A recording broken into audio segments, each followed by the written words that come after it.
What's up, Sean? What do you think about Sony's Spider-Man universe as a concept? How would you change it for the better? Looking handsome as always. Well, I appreciate it, especially because I barely slept in 2 weeks.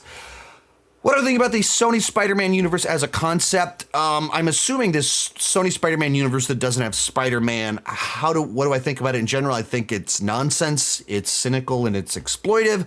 How would you change it for the better? I would put Spider-Man in the Sony Spider-Man universe. It's been well known for a decade that Sony is desperate to have their own MCU. They have access to the Spider-Man set of characters. That is a very robust catalog of heroes and villains. There's a lot in there, but it's really anchored by one, Spider-Man. And despite despite their best efforts, these can't possibly be their best efforts. The way things have worked out, they've done it at the worst time possible in the worst way possible. This is where I think they regret the deal with Marvel Studios. Go back 10 years, Amazing Spider-Man 2 was not as well received as they hoped. It made like $800 million, so it wasn't like this big hole in the ground, but it didn't excite people the way they wanted. People were very excited about Marvel Studios. Sony, as a large company, had its issues. So boom, they partner up with Marvel Studios, and you create a scenario where you've linked your star character to a franchise you don't have control over that has a lot of input on your star character. And so Sony wants to do movies about all these other characters, but they probably have limited access to Spider-Man. So what do we get? We get a Venom standalone movie. And that one kind of works out because Venom is very tied to Spider-Man, but also a much more lively character that is much more popular than Kraven, Madam Web, and Morbius. And so works out, especially put like a movie star in there. And they chose this tone. It was goofy enough that it really attracted a younger audience. And so it's edgy enough, but youthful enough that it found its place out there. But then they want to keep doing this. And so they greenlight these movies that are just bad ideas.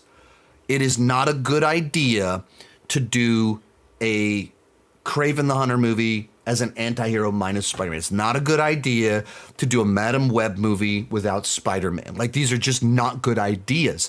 These aren't characters that were designed to stand on their own. They don't have enough of a world around them, or they are a side character to a main character. They don't have their own side characters to flesh out for it to make any sense. And so then you just have these projects that are just like, from the get-go, everyone is going, who asked for this? Who thought this was a good idea?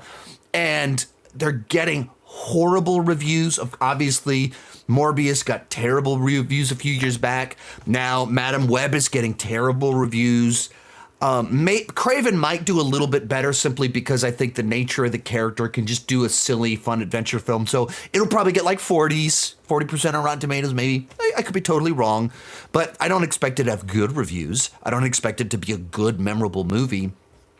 And so it's just it just feels so cynical, ill-conceived, like they headed down a path and they just never looked back, despite everyone being like, this isn't going to work. This is not a good idea. This is not what people want. The market for comic book movies is already feeling a little bit oversaturated, and you're only adding to the problem with the bottom of the barrel. The only thing these things are good for is the memes, the jokes. They give an easy punching bag. They make the Marvels look like great cinema. They make Batman v Superman look like it has no problems in the editing. And no, it's not overstuffed because we got this stuff. Like it makes all the other ones that are easy punching bags for people seem much better. But it's just such a terrible idea. Somehow executed even worse.